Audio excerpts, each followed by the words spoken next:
सलाम दोस्तों। मेरा नाम आयशा है। मैं बाथरूम में नहा रही थी। बाथरूम का दरवाजा शीशे का था, यानी अंदर वाला बाहर की छाया देख सकता था और बाहर वाला भी अंदर की छाया देख सकता था। नहाते हुए मैंने देखा कि दरवाजे के सामने कोई हिल रहा है। यह देखकर मैं एकदम रुक गई। फिर मैंने सोचा कि ये क्या हो सकता है।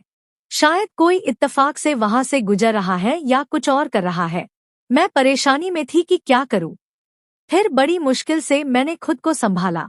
आप भी समझ सकते हैं कि उस लम्हे मेरा दिल कैसा था। मैंने जल्दी से तौलिया लपेटा। तभी शायद उसने मेरी आवाज सुन ली। मैं बाथरूम से बाहर निकली और ऐसा दिखाया जैसे मुझे कुछ पता ही नहीं। न कुछ देखा न कुछ समझा। फिर मैं सीधा अपने कमरे में चली गई और जानबूझकर दरवाजा थोड़ा सा खुला छोड़ दिया। मैंने सोचा कि अगर यह इत्तेफाक था तो वह दोबारा इधर नहीं आएगा, लेकिन अगर उसने जानबूझकर ऐसा किया तो बार बार आएगा।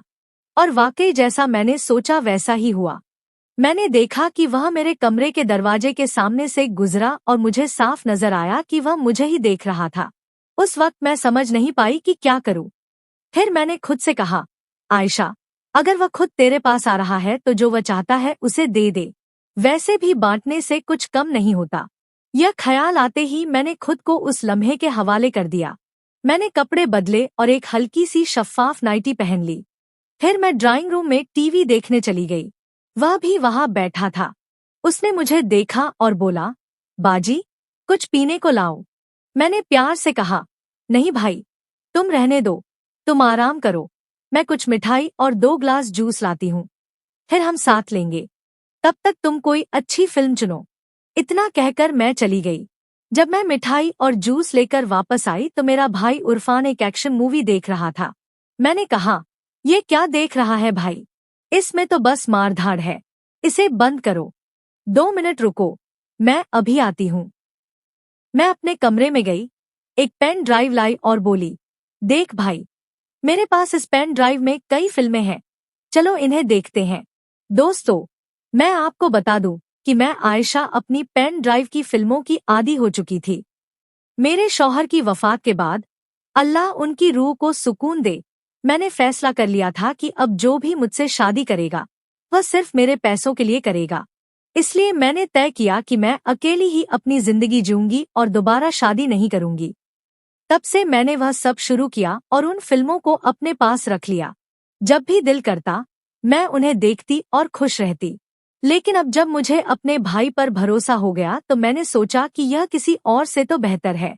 वैसे भी मैं एक बार अपने भाई को आजमा सकती हूँ। यह कहानी तब शुरू हुई जब मैं बेवा हुई। मेरे शौहर के घरवाले मेरे साथ नहीं रहते थे क्योंकि मैंने लव मैरिज की थी और उन्हें हमारा प्यार मंजूर नहीं था।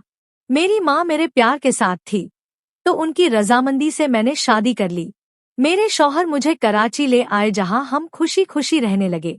लेकिन हमारा साथ सिर्फ 4 साल का रहा। एक रात पार्टी से वापस आते हुए हमारा एक्सीडेंट हो गया। मैं बच गई लेकिन मेरे शौहर मुझे छोड़कर चले गए। तब से मैं उनकी यादों के साथ इस 2 कमरों के घर में अकेली रह रही थी।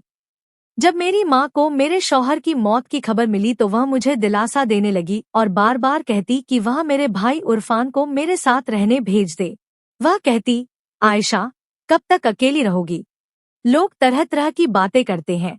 मैं कहती, माँ, मुझे अकेली रहने दे, मैं खुश हूँ। लेकिन माँ कहती, नहीं, शादी कर ले। मैंने कहा, शादी बिल्कुल नहीं माँ। फिर माँ बोली, ठीक है तो उरफान तेरे साथ रहेगा। मैंने कहा, ठीक है, भाई को भेज दो, लेकिन शादी के लिए दोबारा दबाव मत डालना। इसके बाद उरफान मेरे साथ रहने आ गया। मैंने उरफान के लिए एक अलग कमरा तैयार किया जिसमें एक कंप्यूटर रखा ताकि वह पढ़ाई कर सके। मैंने उससे कहा, उरफान, तुम यहाँ रहो, लेकिन जो कुछ भी देखोगे या सुनोगे उसका जिक्र कभी मत करना। उसने पूछा, बाजी, आपका क्या मतलब? मैंने कहा, बस वही जो मैंने कहा, तुम पढ़ाई करो और बाकी चीजों से मतलब मत रखो।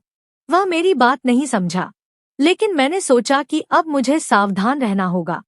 फिर भी कुछ चीजें छुप न सकी और धीरे धीरे उसे मेरे बारे में पता चलने लगा। अब वापस मौजूदा वक्त पर आते हैं। जब मैंने जूस और मिठाई रखी और पेन ड्राइव की फिल्म शुरू की तो उरफान बेचैन हो गया। मैंने जानबूझकर ऐसा किया था। मैंने पूछा, क्या हुआ भाई? इतना परेशान क्यों हो? उसने कहा, हाँ बाजी, मैं परेशान हूँ। मैंने पूछा, क्यों? क्या हुआ? उसने कहा, कुछ नहीं बाजी। मैंने पूछा, फिल्म कैसी लग रही है? उसने कहा, बाजी, ये क्या चला रखा है? ये तो परेशान करने वाली फिल्म है। मैंने कहा, क्या? शर्म आ रही है? वैसे मैंने तुम्हें कल देख लिया था। वह चौंक गया और बोला, देख लिया? मतलब? मैंने कहा, हाँ, मैंने तुम्हें बाथरूम के दरवाजे की झिरी से झांकते देखा और शीशे के दरवाजे से तुम्हारा साया भी। मैंने तुम्हें मेरे बेडरूम के सामने से गुजरते भी देखा। उसने कहा, हाँ, लेकिन वह इत्तफाक से हुआ बाजी। मैंने कहा, झूठ मत बोलो, वरना मैं नाराज हो जाऊंगी। सच बोलो। अगर सच बोला तो आज की रात तुम्हारी जिंदगी की सबसे यादगार रात होगी। उसने हिम्मत करके कहा, हाँ बाजी, मैंने आपको देखा था। मैंने पूछा, तुमने ऐसा क्यों किया? उसने कहा, बाजी, मैंने कल रात आपको देखा और सुना जब आप अपने कमरे में थी। आपकी आवाज अनजाने में निकली तो मैं आपके कमरे की तरफ गया, लेकिन जो देखा उससे मैं बेचैन हूँ। मैंने पूछा, क्या देखा? उसने कहा, बस इतना ही बाजी। मैंने कहा, अच्छा, अब बताओ क्या चाहते हो? उसने कहा, क्या मतलब बाजी? मैंने कहा, फिल्म में जो हो रहा है वह देख रहे हो ना? उसने कहा, हाँ, ये तो पागल कर देगा। मैंने कहा, क्यों पागल कर देगा? उसने कहा, बाजी, मैं जवान हूँ, ऐसी चीजें देखकर क्या होगा? मैंने कहा, कुछ नहीं और बहुत कुछ। आज मैं तुम्हें वह एहसास दिलाऊंगी जो तुमने पहले कभी नहीं लिया। दोस्तों, सच कहूँ तो न उसे यकीन हो रहा था न मुझे। मुझे नहीं पता था कि मैं ऐसा कुछ कर सकती हूँ। लेकिन वह लम्हा बहुत खास था। मुझे बहुत वक्त हो गया था, इसलिए मैंने सब भुला दिया और उस लम्हे में खो गई। मेरा भाई उरफान अब जवान हो गया था। वह ऐसा था कि कोई भी औरत उसे पसंद कर सकती थी।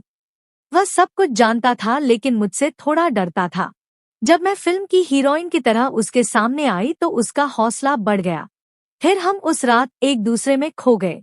मैं बार बार उसकी तरफ बढ़ी और वह भी मुझ में डूबता गया। आखिरकार मैंने कहा, बस कर उरफान, मैंने अपना हक ले लिया, अब और नहीं चाहिए। उसने कहा, लेकिन बाजी, मेरा दिल अभी भरा नहीं, मैं और चाहता हूँ। मैंने कहा, मैं हूं ना, जो चाहिए ले लो।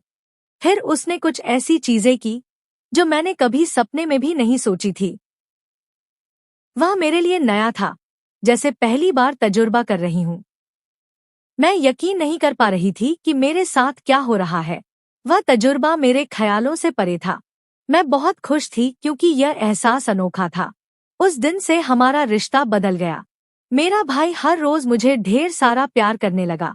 हमने यह कई महीनों तक किया, लेकिन फिर एक खबर ने मुझे हिला दिया।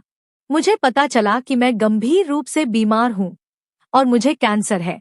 अब मुझे समझ नहीं आ रहा कि क्या करूँ। क्या यह मेरे कर्मों की सजा है? मैं आपसे अपनी कहानी इसलिए शेयर कर रही हूँ ताकि आप मुझे सलाह दें।